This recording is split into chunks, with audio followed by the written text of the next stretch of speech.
Welcome to We're Woke, aren't we? The podcast where we deep dive into the culture, society, and everything in between.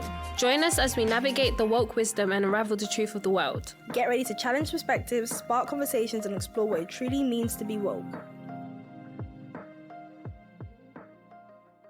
Hey guys. Hey guys, I'm your host Riance. And I'm your host Chloe. And you're listening to We're Woke, aren't we?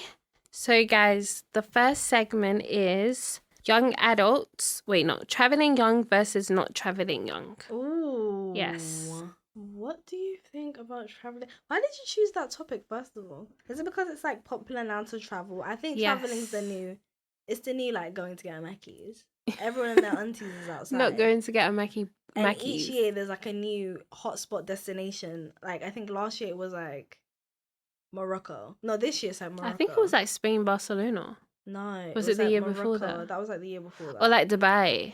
Yeah, Dubai was 2020. 2020. I don't even know how people were affording to go to Dubai. In Corona, COVID, when everyone was locked up, not making no money, everyone was in Dubai. I was like, did I miss my invite? I didn't make it. I didn't get an invite. But also going to be talking about the pressures and the benefits and challenges of traveling young at a young age, what it's like for young women. Mm-hmm. I do feel like there's a lot of pressure for us to travel and like for everyone to be on traveling. Like every time I meet up with someone new, even if it's like someone that's just not I've never met before and they're just within my age range, like 16 to like 24, we're all talking about traveling. Where you going this year, what you doing, red tear. And it's like cute and all, it's cute, it's a vibe. I love that, but like our generation is more up for exploring and like, you know, doing more and I feel like there's a lot of pressure in doing. Yeah, but it is a lot of pressure. Like, it's very difficult to have these expectations on young adults because we're not like the most financially stable age range. Like the money's not that long actually at this age, but like the pressure is like, if you're not traveling, what are you doing with your life? It's like, just about. Oh, I never knew I was a bum if I can't travel. Guys, I never knew that. We do not have to do anything beyond our means. Literally. Just to fit in. Also, like no one's. I do feel like there is an expectation now to be like, you know, using your money towards that. And if you don't feel like right now you can afford or want to travel, that's okay. That's also okay. Like that's not reality. Literally, that is just the world that we duality. Live in. It's called cost of living crisis, and it's called life. It's called Rishi when I catch you. That is just life. Yeah, everyone's gonna be at a different stage of life, and just because someone else is doing something, going to Tokyo is actually the new hotspot for this year. It's Tokyo. Sorry. Yes. Tokyo's this year. Morocco was last year, and I cannot afford Bali. to go to Japan right now. No, Bali was 2022, 2021. Heavily. I've seen a few people. Yeah, people are still going Bali, but I mean, like that was when it was like popular. Jamaica that was like also last year. Yeah, Jamaica was last Year. year. This year Ghana or last is year every too? December. Yeah, every December. It's Ghana and December. But like, I'm trying to say these places are not cheap. Yeah, it's so expensive. So the pressures to be at these places at a certain age, because we're all seeing it on social media, like all we're seeing on people's like social medias and traveling or going to this new place, it does feel like you also have to or should be doing those things, but do what you can within your means and don't feel expected to do anything other than, like, you know what I mean? Take a breather, it's not that serious. Yeah. Limited finances does make it what harder for other young people to go. Are doing. Don't feel like you're being left behind. Yeah. It's just the case where you're just in your own lane and it's they're in theirs. It's not for you right now. And they're just doing something else in a different time. And you guys are at just different stages of your life. And maybe later down in the line, this is not something you even want to do anymore. Yeah, maybe you only want to travel to a few places that you really like and you don't really care to see all over the world. Or maybe you do. Yeah. But just know that when you do get to that stage where you can do it, you'll do it well because you'll have more money to do the Definitely what you want. Go to places because you actually genuinely feel like it would be a great experience. Do not go because it's like the new hotspot. Exactly. You know? Because then you go somewhere and you feel like it's overhyped because people have hyped it. But they were different people. They were a different person. They went to do different things than you did. And maybe you're not going to have that same perception of it because it doesn't align with who you are. So don't go somewhere just because it's popular. Yeah. Don't go to just party also.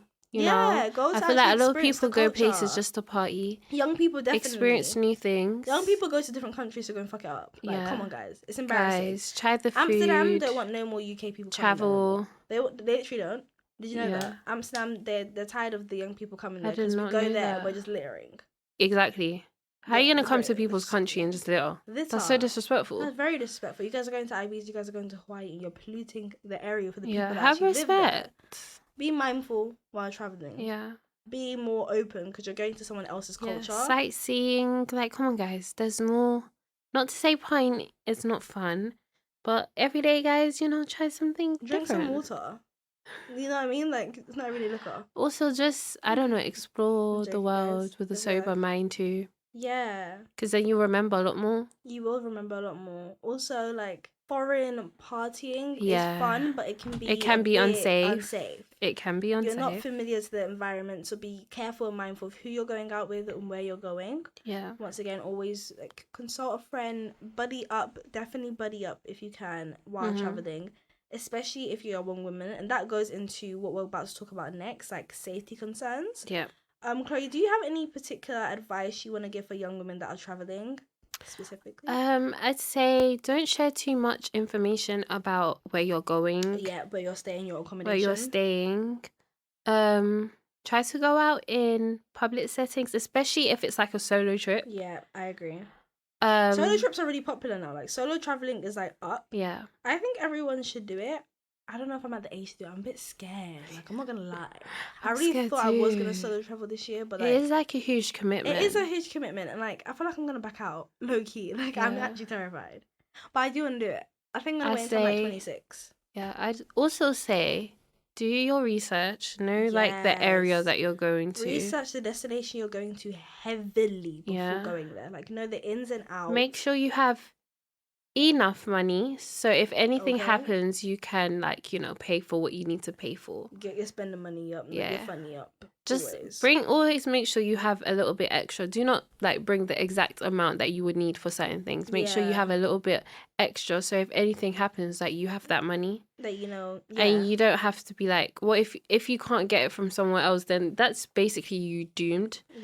And we don't want that, so be safe. I feel like for our young listeners and our young, viewers that are traveling, young women that are traveling, or just young people, trust your instincts, trust your gut, trust your intuition. A lot more than none, it will guide you to safer and better options for you. A lot of the times we get in uncomfortable situations or stuff like that, and we realize that we would have been better off listening to our intuition.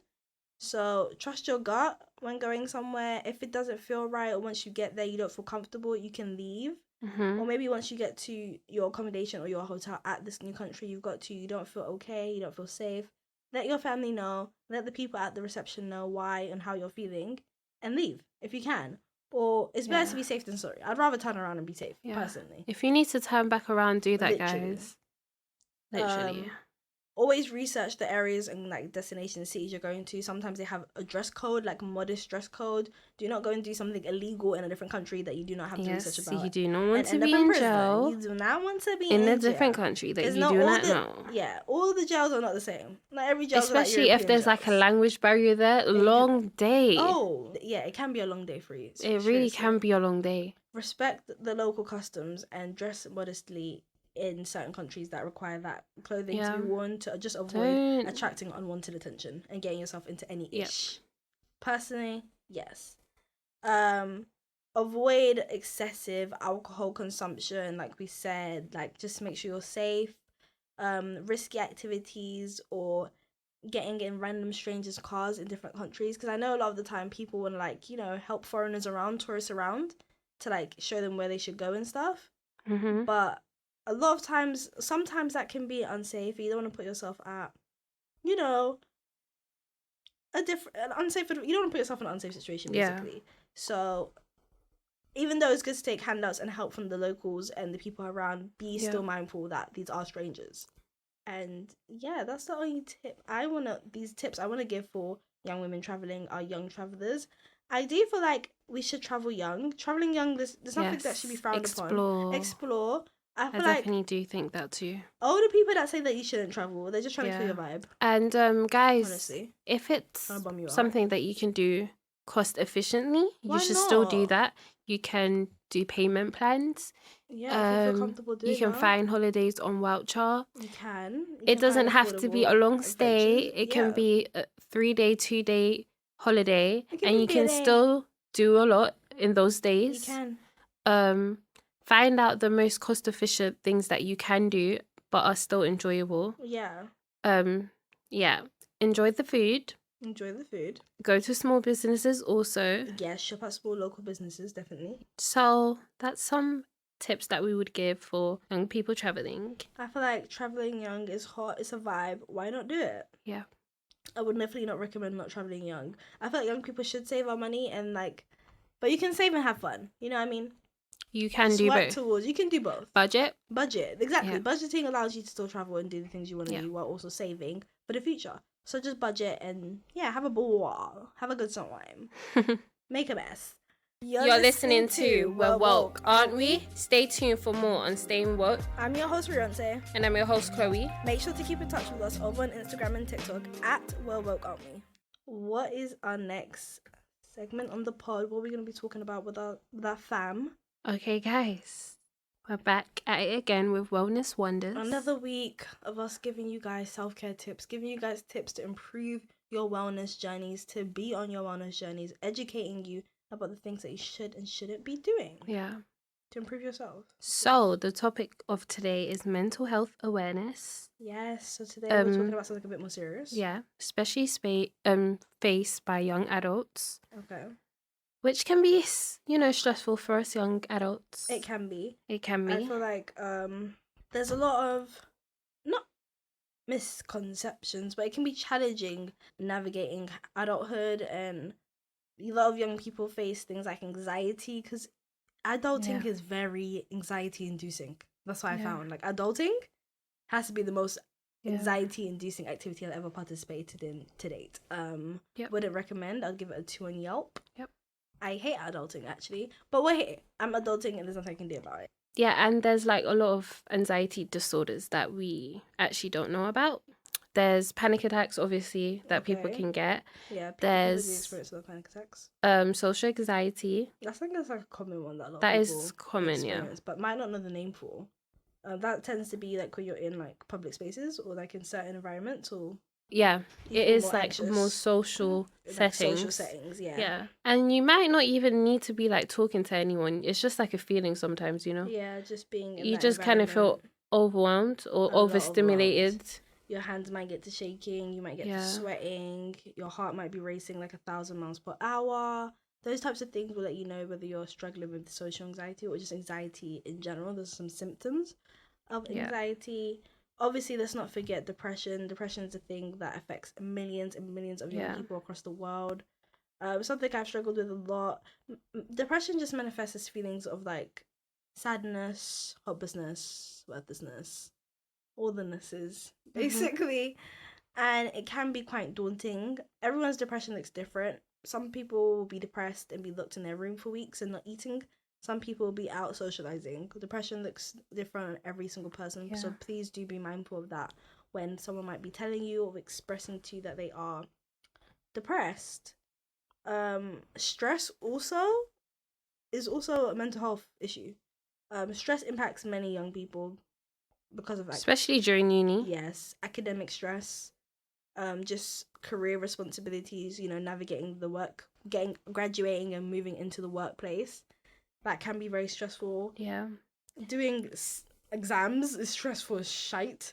Like, it's like... Or like presentations. Presentation, yeah. That can be... At uni, presentations at uni, primary school, whatever age you're doing them, presentations are stressful.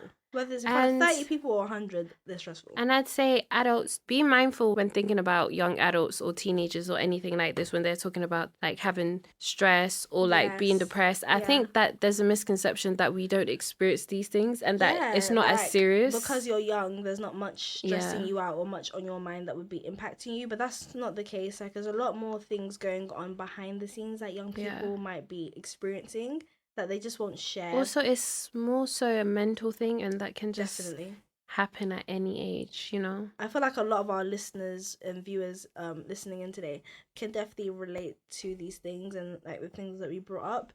and sometimes how our mental health issues can be overlooked and seen as like us just maybe being dramatic. And I don't think that's the case for anybody when they're coming to you with a mental health issue. Clearly, it's gotten to a stage where it's hard for them to deal with it themselves. So they might, seek professional support. And that moves on to our next part of this. Just how are some ways that people can seek help from dealing with their mental issues? Chloe, do you think? So obviously therapy. Therapy. That can be in person or online. Yeah. Or just doing activities that helps you de-stress. Yeah, there's some like group therapy sessions where they walk through the park or like connect with nature. And that's like cool. that is really cool. I think that's really meaningful and beneficial way for people to get to talking about their feelings, because it doesn't feel so pressury like in an office, like one-to-one with somebody. I feel like if you're going on a walk and being surrounded by nature, you feel more open to talk. Yeah, pursuing hobbies. Yes. And just probably being around the people that you love, and that just makes you feel good. People that you can speak to. That can help. Yeah, that relates to what we was talking about in the last episode, just about having good friendship dynamics and people that you can actually talk to. A lot of the times what you're going through, it just feels like you're going through it alone, and that no one else is experiencing these things that's happening to you. Especially when you're depressed, you feel like everything is just on top of you. Like you feel like you can't breathe. Like all your worries is about to crush you in any second.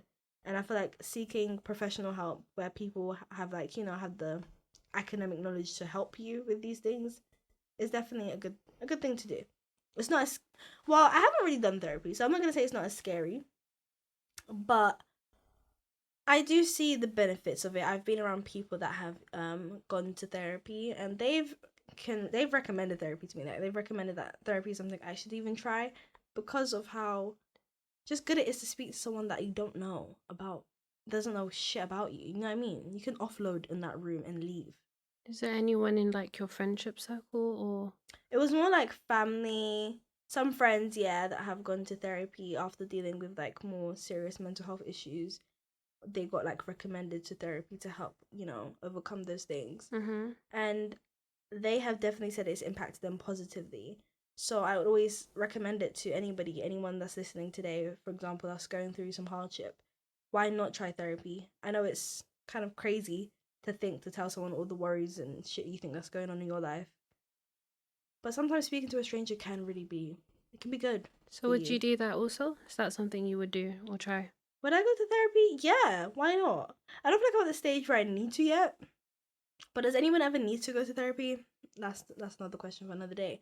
But yeah, I would definitely be open to trying therapy. I would. Maybe that group one walking through the park in front of the trees. That sounds like a vibe. That sounds like something I would actually do. Anyways, so I'd probably do something like that. Or they even have like healing therapy circles for people that might, for example, be feeling a lot of let's just say you're feeling feelings of worthlessness, but in relation to your race. Like especially with like the whole back in 2020 the BLM movement, a lot of Black people were feeling feeling less interconnected with who they were and having issues with identity and stuff. And I was doing like a assignment for university, and I was like looking at like a specific charity organization that does like therapy, but in a version of a cafe. So people come in and they can book therapy sessions, or they host events. And they had like a Black healing circle for like, young Black people, whatever age that is. And they came in and shared their stories of like maybe that they might things they've been struggling with to do with their race, whether it's self-confidence, an incident, something traumatic, things like that. There's so many different types of things when you get to doing research about these things and looking at things that can work for you. So even something like that, I'd probably try that. Try something new. Prioritizing self-care is a great way to also combat mental health issues. Chloe, what are some self-care tips that you would recommend people to do to help them get through depression, for example? Invest in yourself. That could be your skincare. Okay, fairs. Skincare is a great one. Buying clothes, or like some people enjoy that. Maybe like a new outfit, or just like an outfit will just make them feel like that person, Yeah, I feel like definitely consuming in materialism can have some short-term benefits. Yeah. And making you feel better. Yeah, I feel like if it's a thing where it's like addiction, then that's like a whole nother story. Yeah. But if it's just something, maybe you haven't treated yourself in a long time. Yeah. treat yourself, I would Maybe say just then. going out, getting outside, seeing other people. Maybe you've been locked inside for weeks from your depression and you feel like you can't socialize. Maybe just going to get, I don't know, get coffee. some fresh air, guys. Yeah, just get something as small, just getting a coffee. Going outside can really change how you Maybe feel. Journaling, yes. Yeah. Putting all your feelings down in a book. Yeah. Literally. That might help get some weight off your shoulders, getting it off your system, getting it out of your mind. I think it's crucial for young people to have a strong support system, especially with our generation. We know how difficult things can be with just dealing with a lot of the issues in our society as of currently, and like the heavy internet push of seeing everything everywhere all the time. Yeah. It can be quite daunting and damaging. So having a strong support system of people that you can speak to, I think, is highly. And you can do that through like counseling or mentorship. Mentoring, yes. Yeah. You might have mentoring at your university that you haven't asked about. Yeah. Find out, research, see if there's anything near you, like a community focused group that you could get into. Those are just some coping strategies that I feel like would be great. I think meditation, that's like you can practice mindfulness through that. Yeah, definitely. Yeah, but that doesn't only have to be meditation. So that could be doing breathing exercises also. Breathing exercises, just find ways to be more grounded, you know? Okay. If those are some things that you feel like will be beneficial to you, or something you might have tried already, let us know in the comments down below, or you can DM us at Woke Aren't We on Instagram, and let us know some of your not self-care, but like tips that you would have for going through a mental health issue or mental health struggle. What do you recommend? Yeah, what's something you can share with us that we might share in the next episode of the pod with the listeners, our audience, and give them some tips. Let us know, because we would love to read some of your recommendations. I might take some on myself. Like, we all have bad days, and I'm looking for new ways to conquer my bad days. So let me know in the comments below. You're listening to We're Woke, Aren't We? Stay tuned for more on Staying Woke. I'm your host, Riante. And I'm your host, Chloe. Make sure to keep in touch with us over on Instagram and TikTok at We're Woke, Aren't We? So we're moving on to the last segment of today's pod, Our Love to You. Chloe, what is Our Love to You, just in case for any new listeners listening in? So it's written by Bell Hooks, a writer and feminist. She basically talks about, well, it's called All About Love, and I'm assuming she talks about love throughout the book. Yes, the book is about lovelessness, predominantly how our society and our generation. She did write the book in 2003, however, there is things in this book that is so closely related to today's day and age, you'd think she wrote it yesterday. It's just basically talking about how society as a whole, as a collective, has experienced a lot more lovelessness, and we've just come away from love and how that's affected us. Mm-hmm. In today's episode, I'm just going to be reading Chloe chapter from Romance, Sweet Love, and just getting her thoughts on what she feels about what I've read to her, basically. So I'm going to start. Although I have experienced many disappointments in my quest to love and be loved, I still believe in the transformation power of love. Disappointment has not led me to close my heart. However, the more I talk with people around me, I find disappointment to be widespread, and it does lead many folks to feel profoundly cynical about love. A lot of people simply think that we make too much of love. Our culture may make much of love as a compelling fantasy or myth, but it does not make much of the art of loving. Our disappointment about love is directed at romantic love. We fail at romantic love when we have not learned the art of loving. It's as simple as that. Often we confuse perfect passion with perfect love. A perfect passion happens when we meet someone who appears to have everything we have wanted to find in a partner. I say appears because the intensity of our connection usually blinds us. We see what we want to see. In Soulmates, Thomas More contends that the enchantment of romantic illusion has its place, and that the soul thrives on ephemeral fantasies. So sorry, y'all, could not say that word.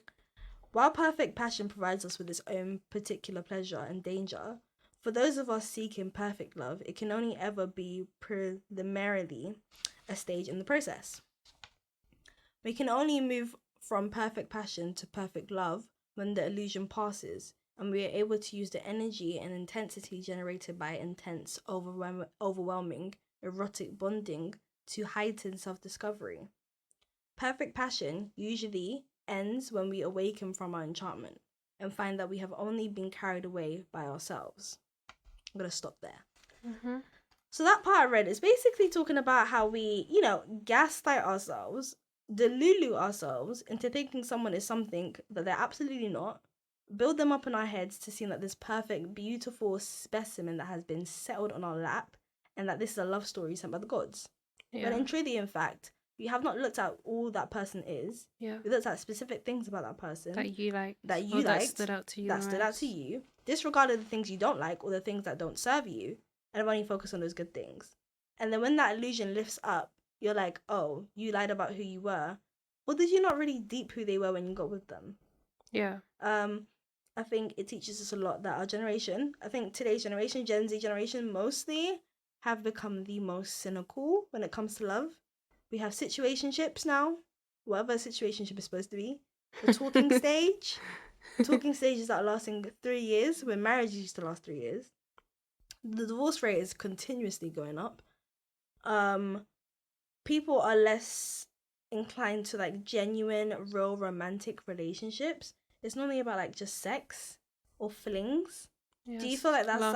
like you lust? Yes. Do you feel like that's something that you notice a lot from, our generation? Is that something? Is there anything in the book that I've read that you would like agree on? Yeah, I think that our generation specifically, I do see that a lot. Men, women too, they're kind of into sugar daddies. Yes. They're into mistresses. Yes. They're into lying and cheating. Yes. Revenge. They're into called hot girl seasons and hot boy seasons. And there's nothing wrong with any of these things. Yeah. These things are great to consume in small amounts, but they're great to do. It's great and cute to have a sugar daddy if that's something you want to do. But it's about how these things and the popularization of these things have moved us away from genuine, real love and real connection, and moved us towards a more cynical mindset, the way we look at love. Like, so many times I talk to my male friends and they're like, yeah, we don't trust these bitches. Like, fuck these bitches. I'm just like, what do the bitches do? They talk about women so disrespectfully. Like, it really... Exactly. On social media, from the internet. Like, it's just ruined the way we have a perception of one another. So when you even go and meet someone in real life, it's like, yeah, I'm not even gonna fuck with you because of some shit I saw in your bio from like 3 years ago. Too much expectations, unrealistic expectations. Exactly. And I think a lot of people aren't okay with difference. Fairs. They're not okay with accepting who someone really is. Yeah. Like, even because with queer relationships, I hear it. Yeah. And like, because... Carry on, sorry. And because sometimes people see a lot of the things that they look for in a person. Yeah. And they'll let that relationship go because of like one thing that they didn't specifically like. Exactly. And now you kind of just took advantage of an opportunity that could have potentially benefited you. Yeah. Also, it could have been a lot more fulfilling for you, you know? Yeah. Touching on what you said, where people are not really okay with difference in who someone is, or like stuff like that, and just basically jumping ship when they realize that will spot that difference. With a lot of like, for example, same-sex relationships, especially to do with like more lesbians focusing on women who love women, there's a lot of times where like more femme presenting women do not expect their more mass presenting partner, woman in the relationship, to also show feminine characteristics, and leaving them if they're not adhering to a stereotype or personality trait that they thought a person like that looks or who dresses like that would be. For example, I don't know if I explained that confusingly, but for example, like a woman that's more femme presenting, if her masc presenting girlfriend was speaking about, I don't know, being on your period, which is something that's normal amongst women, because they take on more masculine characteristics, clothing, etc., they now think in their brain that they were going to have less women. I guess they kind of just disregard that they're or some shit, and that's kind of like insane too, and I've seen things like this being spoken about on social media spaces. So it's something that a lot of people are experiencing, mainly our generation, and it's quite ridiculous. Basically we're all delulu for true. That's what I say, we're delulu for true. Like, we are delulu. That's an insane thing to expect. Why would you ever... Well, I'm going to touch on that. But yeah, I think people are not okay with difference. We have unrealistic standards and expectations of one another, which has made us more cynical about love as a whole. Like, for example, our generation thinks that everyone needs to be coming into a relationship with 20 bags on the counter. Otherwise, what are you doing here? Yeah. And let's just, like, be realistic here. Like, we're, like, under 20, we're And under there's 30. always Like, the there's not debate going to of be 20 like bags on the table. the 50-50 relationship. Yes, the 50-50 relationships. Oh my Do gosh, whatever guys, works please. for you. Please, and just stop talking Literally. about it. How about that? Can we stop talking about it and just do whatever works for you? And I can say this because I was once cynical too. You was in a what? I was once cynical as well. Oh, about yes. love. You was. I thought you said you was once in a cult. I was about to say, huh? No. Okay, I'm glad. Yeah, no. Yeah, no. Okay. But yeah, she was a very cynical person about love. Like, loves us. I was very cynical. Did not believe in. Do you believe in true love? Yes. Okay. I do believe in true love. You didn't before? No, I didn't. Why did that change? How did it change? Because I met someone. Okay. Yeah. And that person changed the way you thought about love. Yeah. Okay, fairs. But do you think why wasn't it before that you couldn't have seen that? You didn't have the same outlook you have on love now? I think because I actually didn't experience it, so I was kind of touching on something that I literally have no business to talk about because I never experienced it. Exactly, you didn't have no business talking about it. But do you think it was ever impacted from the things you were seeing? Definitely. Like, on social media, from people from your what age? I've been seeing. Yes. Also, like, relationships, like, in family maybe, or, like, the people around me. Yes. So I kind of just thought that back then, I thought it was more so of people saying that they're in love, but it didn't seem real. Like that's, it didn't seem real. Like, differentiating what love and lust is like a big thing that our generation has not got around to doing yet. Lust and love is not the same thing. They don't have to be the same thing. Lust does not have to become love, but differentiating what they are is important, because I think a lot of times someone might get themselves hurt in a relationship and then never fuck with relationships together or never trust somebody new again because they were hurt in a situation where one person had lust for them and they had love for that other person. Yeah. I guess it's miscommunication. Miscommunication. Our generation's not even inclined to talk about love anymore.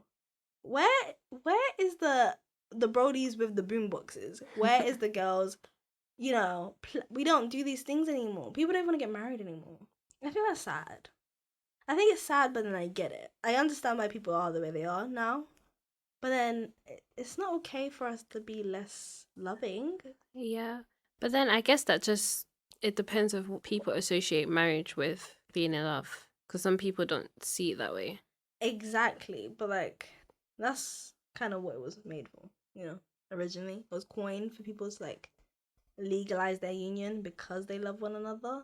Now it's seen like as a legal arrangement for finances. And that's cute too. But I think, because I only said that because you said people don't want to be married anymore. Yeah. So I'm saying that some people might be in love, but they just don't get married. Okay, fairs. There's nothing wrong with changing. Especially because of circumstances too. Maybe they can't get married. People are less able to even get married because there's less money in the world. Yeah. So that is a fair reason. Or situations where like it's a same sex relationship and it's not Yeah, legalized. it's not legalized. Fairs. Well, I feel like Bell Hooks was a lot touching on not a perception of love, but more or less our intentions behind love, our true meaningful intentions behind love, and what is pushing us towards going for love, striving for love with that person with a romantic intention. Reflecting on that and seeing if it's genuine, if it's something that you truly want, if you're getting from that person what you want and not what you expected. Two different things. So many times we go into things with expectations, and it puts too much pressure on things, because if that person does not live up to your expectations, bearing in mind they're not in your head, they can't read what you're thinking, this is gonna affect you, this is gonna impact you. People definitely should be doing more intentional loving, being more mindful of their expectations and their wants before going into a relationship. Our generation should definitely look towards moving away less genuine romance. Like, these other trivial types of romantic relationships that we're promoting are fine short term, but I do feel like as a culture, as a society, as a generation, it's making us more, it's creating more lovelessness between us, and it's creating more conflict than good. It's making us not respect each other as much. Like, we're not respectful even in the way we speak. Yeah, resistance. And it's just not beneficial long term. But I can see it's something that is a want there, but it's just not being filled. And it's like, why? Yeah. So let us know what you guys think in the comments below about the chapter I wrote and towards romance. Tell us about your experiences with love. Yeah, have you experienced any cynical love, like relationships where it was just lust? Or like your perspective or your opinion on it? Yes, how you feel on love, if it's something that you believe in. Do you believe in true love? A lot of people don't. Some people don't. Seriously. Let us know if you believe in fate, destiny when it comes to romance. Let us know in the comments below. But that is it for the pod. We're going to quickly just touch on a few notes before we end. What is something you want our listeners to take away from traveling young versus not traveling young? Something they should do, shouldn't do? Do your research, I think, for sure. Main point, learn about the area. Definitely. It's just for safety. It applies to all genders, whether you're guy, girl, they, them, does not matter. Please, everyone needs to do their research before going anywhere new, just to make sure you're at the safest of advantage. Yeah. You know? My tip would be travel, like explore the world, meet new people, fall in love, drink, have a good time. Don't drink too much, but just be free. Learn something new. Like, it could really just change your life. There's a lot of times when people have seen a new way of living or a new way of speaking, or just seen a new city, and it's changed their lives, given them new ideas, sparked creativity. It's had some of the best stories of, if anything. It can just be a great story to tell the grandkids in a few years. Like, why not? You know? Do you work towards budgeting and saving, but do not think just because you're young that you shouldn't travel. Like, traveling is not just once you retire. You can do it at any age. And don't feel too much pressure to go to the new hotspot. Exactly. Travel to places where you want to travel to. Any tips you want them to take away from our wellness wonders today? Any mental health tips? I think we all need to try and find ways to get us out of any states, such as, social anxiety and things like that. Yeah. So if that's therapy, try it out. If that works for you, try it. Just seek new methods out and strategies out that might work for you or it might not work for you, but you guys should try it out. Definitely. Try different things, like Chloe said. Like, just give everything at least one go. Pick which one is best suited for you. Maybe it's not therapy, maybe it's meditation. Maybe it's not meditation, maybe it's retail therapy. Maybe it's not retail therapy. Don't be discouraged. Exactly. Just because one thing doesn't work for you doesn't mean there's nothing out there for you. I would definitely my one tip I want you guys to take away is just to talk more about mental health issues and bringing more awareness towards mental health, speaking about what you're going through, because a lot of times somebody else is also going through those things and can actually relate to you and might have really good advice they can give you while you're going through it. From our love to you guys, love and love genuinely, love fearlessly, and love hard. If that's something you want to do.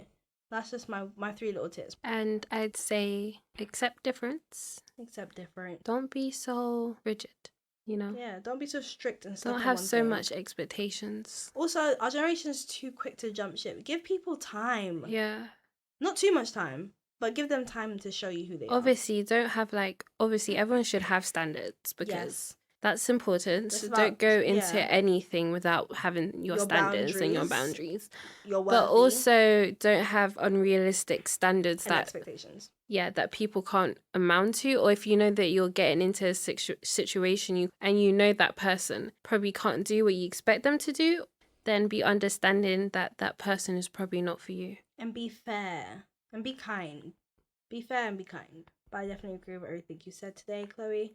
And that is it for episode 6 of our pod.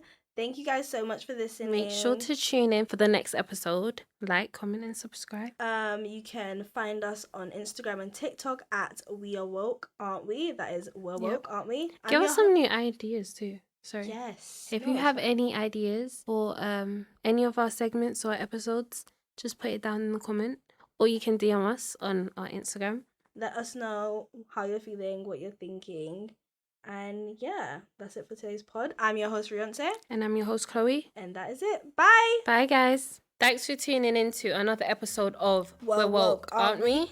Keep the conversation going by following us on Instagram and TikTok at Well Can't We, and sharing your thoughts with the hashtag WellWoke Podcast. Until next time, stay curious, stay woke.